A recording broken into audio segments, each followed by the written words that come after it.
Hi, my name is Dr. Tracey Hodges, and I'm an assistant professor in the College of Education in Curriculum and Instruction, specializing in elementary and literacy education.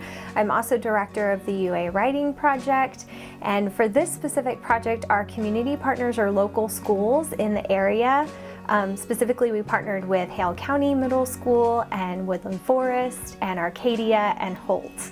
And so the real goal of the project is to infuse diversity, equity, and inclusion in writing practices and help teachers be more confident with that. And so we partnered with our schools. They recommended teachers to us who would be great to participate in this summer-long course. And we taught them about different pieces of equity-based writing and how to infuse that into their classroom practice. We had great discussions, and we really wrestled with some tensions and some issues that they're seeing in their classrooms and helped them find solutions to that. So we can ask students, why don't you write about what kind of pet you would like? And that's fine, and that's a good thing to do. But we could also ask students, if you could make one change to your school day, what would it be and why? And that gives kids a little bit more agency to write about what they care about and to start solving problems. And then schools could actually take some of that and implement it. This program actually was inspired by Amanda Gorman's inauguration poem, where she talked about really wanting to see some change, but it also made me think, this is the beautiful part about writing. I study writing and I teach writing, and here was an example of someone who used writing to share something that really spoke with people. I noticed afterwards on social media, I saw her poem everywhere. I saw people talking about it, people that I didn't think would be interested mentioning it and even quoting parts of it. And I said, this is really powerful. How can we capture that same vibe and put it into instruction? We first do a needs assessment, so we have a survey that we give out to their teachers, and we're able to assess what are their teachers' unique needs and what are the things that they're interested in knowing, because every school has slightly different literacy needs. We then take that information and we synthesize it, and we come back to the administration and the teachers and we say, here are the things we're seeing, does that sound right to you? And they can confirm, or they can say, no, that's not really right, actually we want these things.